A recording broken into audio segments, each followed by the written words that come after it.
May Poseidon bless young tadpole and all those who sail on it. Great Sydney on our winter solstice sail. You do have good ideas sometimes, Paul. Can you just say that a bit louder so my wife hears? You do have good ideas, Paul. Just sit back and relax, don't worry. The world can wait. No need to hurry.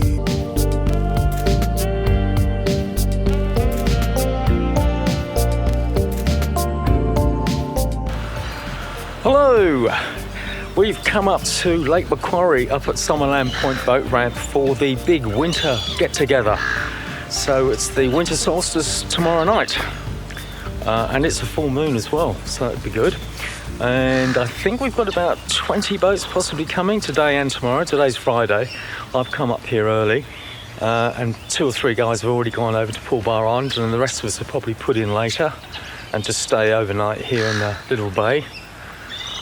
Yeah, so it should be a good weekend. Some predictions are 26 knots tomorrow, others are 12 knots. I'm hoping it's the 12 knot version. John, this is the Oz Goose, the Michael Storer Oz Goose you've built? Yeah, you again. Yes, it is. You know, Michael Storer, I do like his designs. So you had a Goat Island skiff and you've sold that? No, I still got that. Oh. So now I'm a 3-boat person. Right. I might have to get rid of one of them, I don't know. So tell me about the Oz Goose. How long did it take to build? 2 months of everyday obsession. Probably had a day off here and there. Sore feet, sore hands. How big is it? 12 foot. So you can just about sleep one in the middle? Yeah, I put rails in there for a stretcher. Now tell me about the very interesting name Tadpole. Well, it was gonna be called Frog Spawn. I don't know why. It just come into my head. And I started to do the scenery and the frog spawn on the paintwork, and then I discovered that I'm not an artist. Then I got upset and just painted over it. I was ready to cut it up with a chainsaw at that stage. Oh my goodness. And then I woke up in the morning, it was all nice and green. I thought, oh, it's sort of all right. It looks like camouflage after all that drama. So you were going to do a Leonardo da Vinci all over it? Yeah, so it is actually a Leonardo's design, because there's another paint job under that one and one on top. Wow. It's nearly all made out of scrap timber from building sites and what have you. The That's trailer's all made out of decking. A bit of fake grass on the back. So what do you reckon it cost? I only bought 4 sheets of plywood, and the epoxy was about $250. Right. And the plywood was about the same, so it's cost me $500. Wow. Second-hand sale that I've stitched up. And all the fittings are all just out of me scrap box from projects over the years. Yeah, I tried not to spend anything. That's just a bit of seatbelt webbing. yeah. I mean, it's not the Queen Mary, but we'll see how it goes. So this is the same boat that Teo in Portugal's got? It is the same one. Yeah, he built one, or he's just finished building one, I think. Teo on YouTube, for those people that watch a bit of dinghy cruising. That's your boom tent up there. Boom tent's in that side, yeah. So you were making a boom tent and your sewing machine died, and then someone's lent you a sewing machine? Yeah, my sewing machine mechanic said that I've done everything wrong and I broke it, which Oh. is probably fair enough. And he's fixing mine, and he lent me his out of the kindness of his heart, so I can come this weekend and camp on the boat. Oh, fantastic. What a guy. So that's the tadpole. That's his eye on the top left. Yeah. I got the sticker made up, but it was too loud. It was too white and clean. Right. So I sprayed fence paint with a spray can over it. But you won't be able to see it from, like 20 feet away. That's probably the idea. I didn't want tadpole, I wanted tadpole. Tadpole. And I'm going to donate it to the grandkids, and I've done what I want to do with it. Yeah, fantastic. Because they're into fishing, so. Well, let's see if it floats. Yeah, they're okay.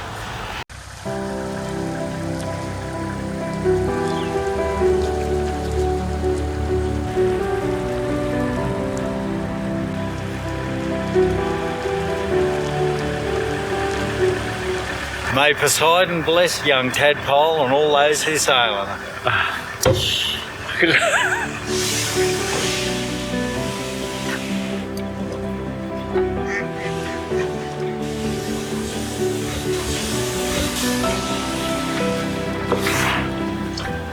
Yay!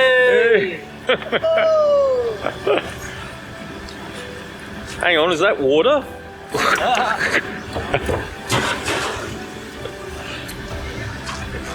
He's keen to go. So you haven't got an outboard, John? I told you before, Paul, old people, unfit old people don't have outboards. Okay, well, we'll see how you go around the channel. Yeah. If you want to fall in, I'll capture it. Oh my goodness. You're going to take off.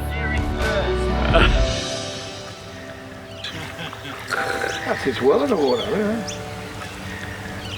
Put your back into it. Look like you mean it. I mean it. You won't be laughing when I go past, huh? Yeah, no, I know. This is a Hartley 18. What do you like at towing? Good.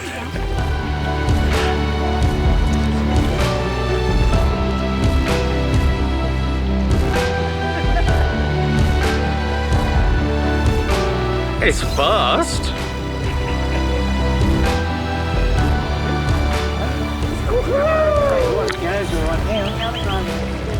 Are you just going to go for a sail? Are you coming back?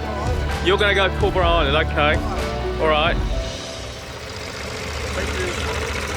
What are you having for lunch there, Terry? Well, I'm putting chicken on one of them, but I don't know whether to put it on this one or that one there.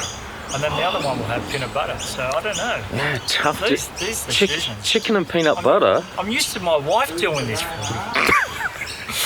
I think I'll put it on there. Decisions. Is this how you do it? Oh, God. That's right.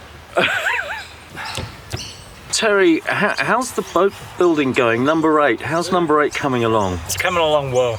I finished the painting of the hull and then turn it over. Right. So that's the challenge. You took some time off to go up to Mile Lake. Yes. Yeah. Yeah, Mile Lakes for 2 days, Yeah. 2 nights. It was cold. I think it was the coldest night of the year. So I had about 4 layers of blankets on and still was cold, but I handled it. And did you go out on the sup at all? Yes, went supping. I didn't touch the water at all. It was too cold. So I blew up the sup and went supping. There's the sandwich, yes. Oh look, this was your idea. Terry points out that it's not chicken and peanut butter together, but separately. Where's it? Look, this was your idea. See this?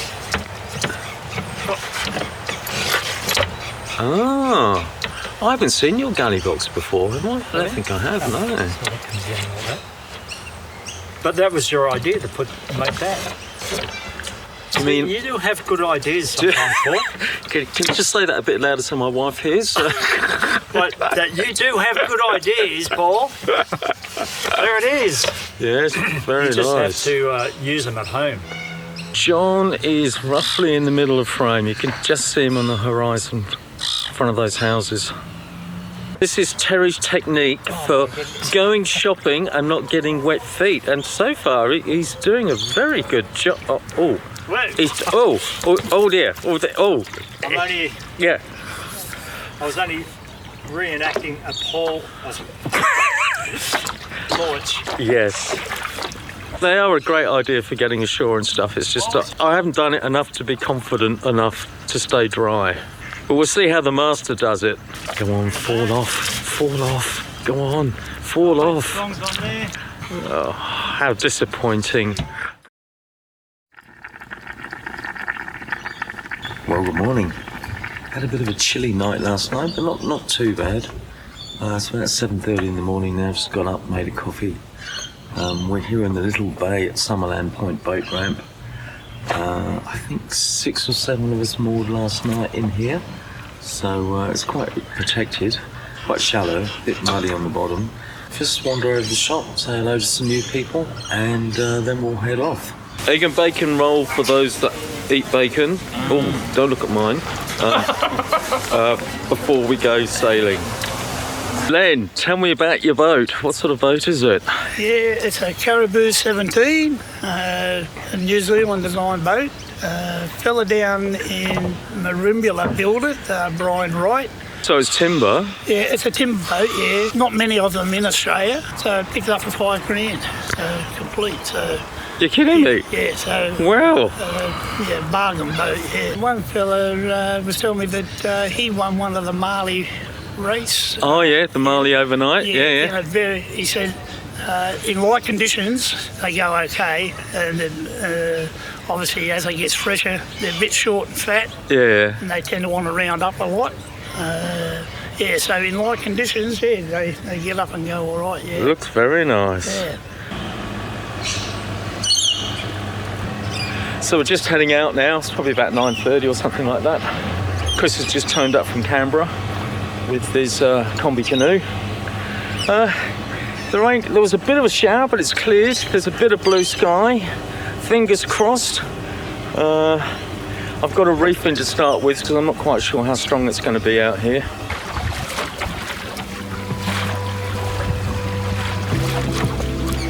The other guys are already out here, so I'll just join them. Should be fun.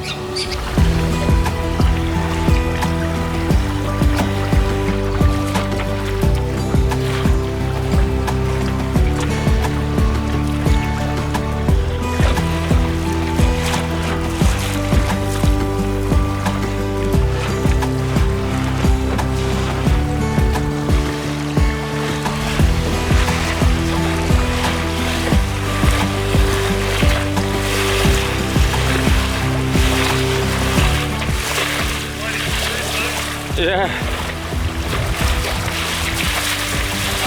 Chris has just turned up with his combi canoe.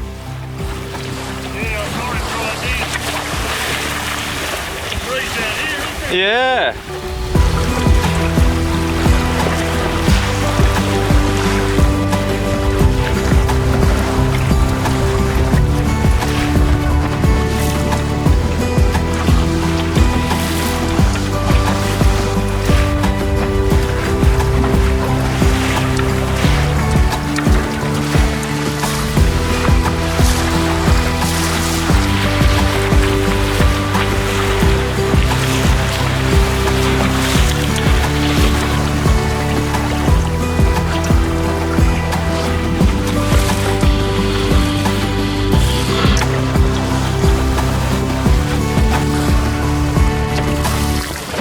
There's actually quite a bit of wind out here. Could be about 12 now, maybe. But we're going along nicely. I've only put the jib and the mizzen up. Even though I've got one reef in the main, I think I'll be overpowered with the main. So going about 3 or 4 knots. That's okay. Wayfinder flying along. Bruce's O'Day day sailor. Offshore 16. Goes very well in the stronger winds.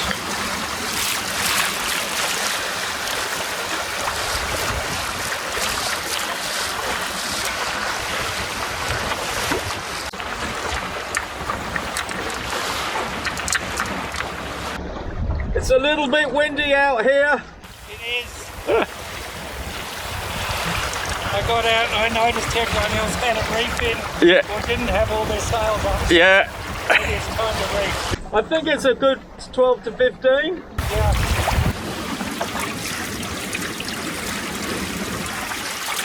That was Rob and his fishing boat, which is an historic vessel. Last time I saw Rob was probably about a year ago, maybe a bit longer. He lives up here. It's a beautiful boat, but it doesn't have a centerboard or a keel, so pointing upwind can be a bit tricky. Definitely good to be out on the water. Considering last weekend we got washed out at the Viking Fair down at Sussex Inlet. As you probably saw in the video, it was just too wet to put the boats in. The river was flooded, the ramp was underwater. But we did have a good time at the Viking Festival. Should come next year. Would be even better. So Raid Sydney on our winter solstice sail up at Lake Macquarie. It's only about 11 or 12 degrees, which by other country standards is probably warm, but not for us down in Australia. Going along quite nicely, doing a good 3 or 4 knots through the water. Could do with the sun coming out a bit more though, it is a bit chilly. So we're just coming into Splitters Point for lunch. Still pretty breezy out here. I tried to put the main up and it was just a bit too strong, so I've taken it down again. Probably just go with the Genoa and the mizzen this afternoon. Just the gusts are pretty strong. Just having some faux soup for lunch, because it is soup weather. Never had it before, no idea what it's going to be like.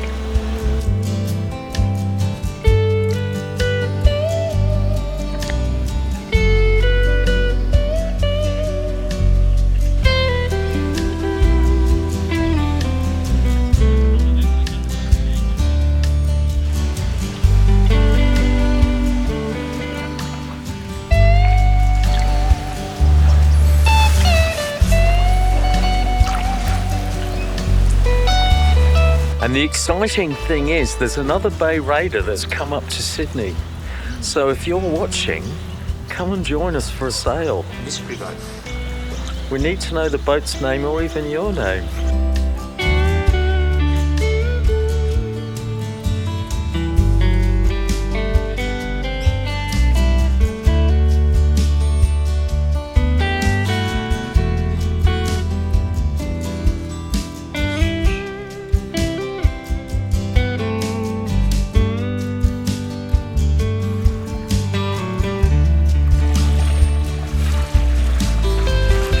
So how are you, Rick?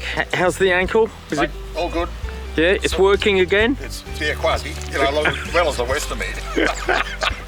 Rick broke his ankle quite badly a few months ago. Oh, mate, don't talk about it. That's the longest 8 weeks of my life on a knee scooter. Oh, yeah. Living in the back of the house. It's got stairs. Oh. Oh, God, it was a nightmare. And you had a bit of metal work put in it. Oh, yeah, mate, I've got more titanium than most aeroplanes.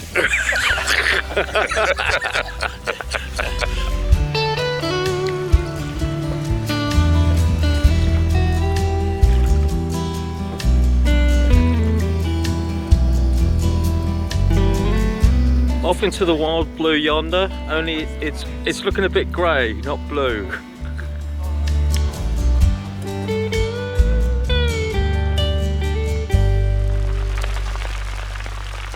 So we've all got our waterproofs on, and we were contemplating on going across half an hour maybe. And we thought the rain was, we're looking at the skies and we thought the rain was going to miss us. Alas, we were wrong, and now it's right overhead. It will probably clear fairly quickly, because it is only meant to be showers, but a little bit heavy. So we're all taking shelter.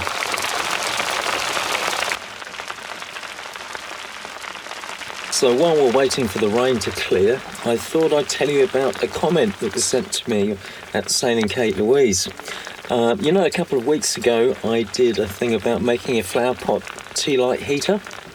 Well, I've since learned they can be quite dangerous. This couple had one on their boat on a catamaran, and after about 15 or 20 minutes, black smoke started coming out at the bottom of the flower pot, and then it spontaneously combusted with flames shooting out the sides. So they threw a fire blanket over it, and that didn't put out the flames, and then they got the fire extinguisher and put it out with the fire extinguisher. So they can be very dangerous on a boat in an enclosed space. So please don't use them.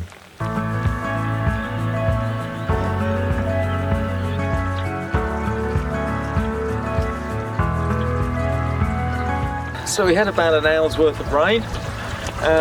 It stopped, a bit of blue sky, and we're off sailing again.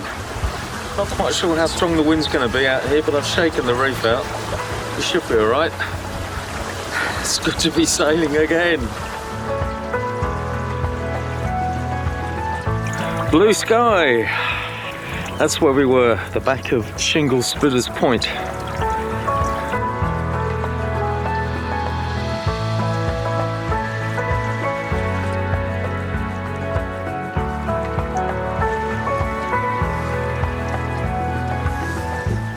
And the sun's come out, which is welcome.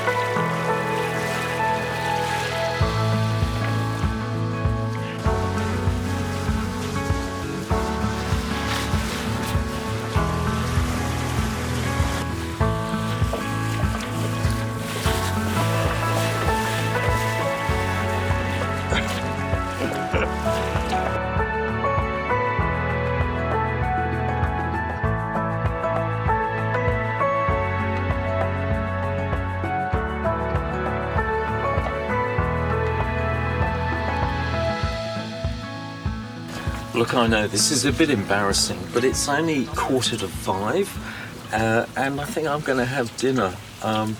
Where we are, behind the island, the sun has gone behind it, so it's starting to get quite cold here. I'm going to have a curry tonight. In fact, this is a red curry my daughter made, and it was very nice. And I'm going to have it with noodles because I can't find the rice. Anyway, my red curry and noodles looks very nice and very tasty. And now it's okay because it's 5:15, so you can eat now.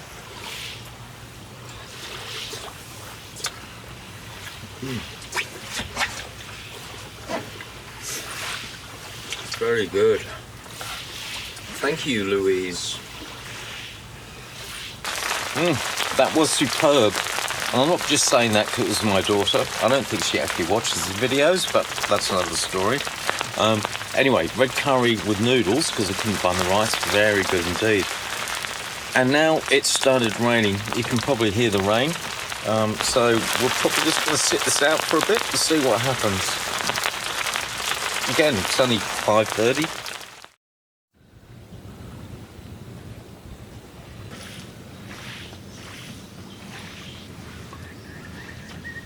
Bit of a wet night last night.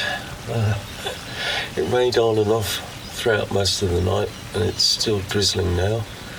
Clothes are wet, so luckily I've got a spare set. So it's about 7:45 in the morning. It's still raining a bit.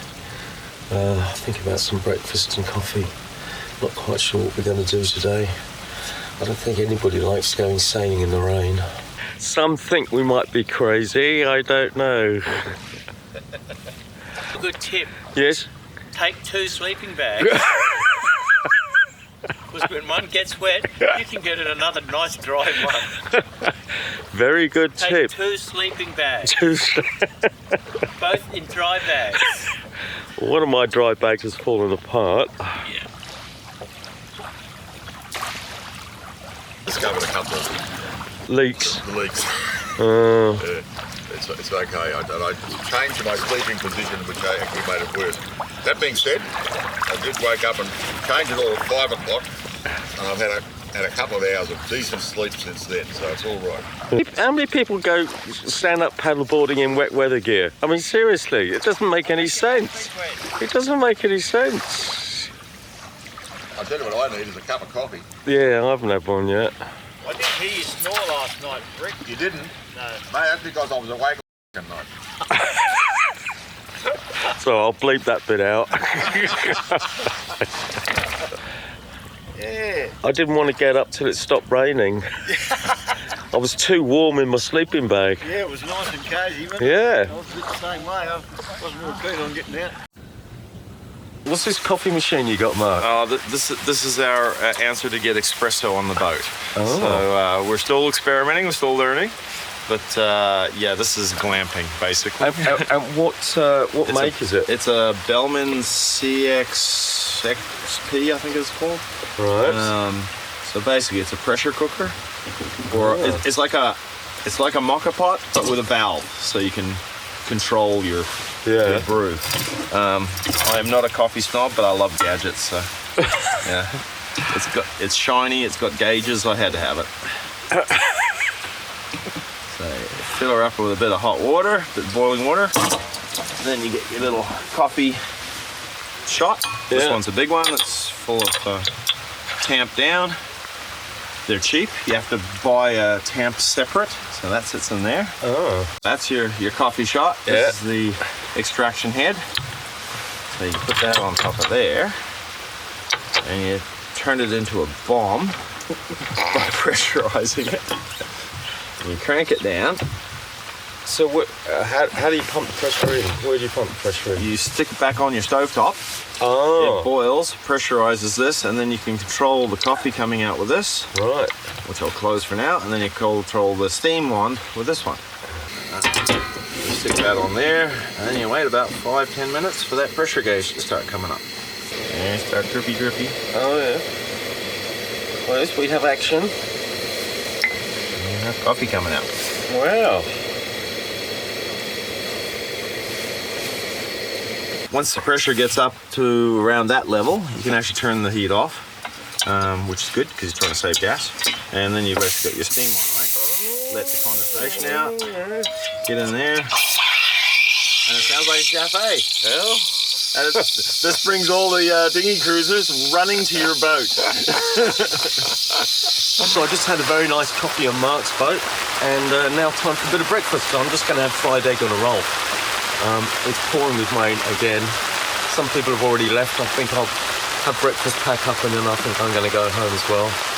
It's quite heavy, the rain now. Well, the rain has cleared, so we've just left, just making our way back. Chris and I are going to go back to the ramp. I think a couple of the others might as well. There's a little bit of breeze out here. I don't know, 3 knots maybe. The rain's stopped for the moment. I don't know if there's going to be more showers or not. But we're moving, which is nice. Anyway, we had a good time last night. Come dinghy cruising. It's always fun. It's always interesting, and it's always an adventure. And for those people that say, oh, you always sail in such beautiful weather, well, this is the last 2 outings. It's poured with rain, Viking Festival in here, so it's not always the case.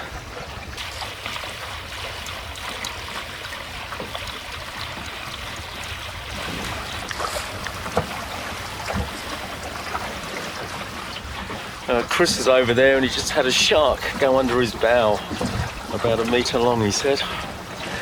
There have been reports of great whites in the past, but there are sharks around on this lake.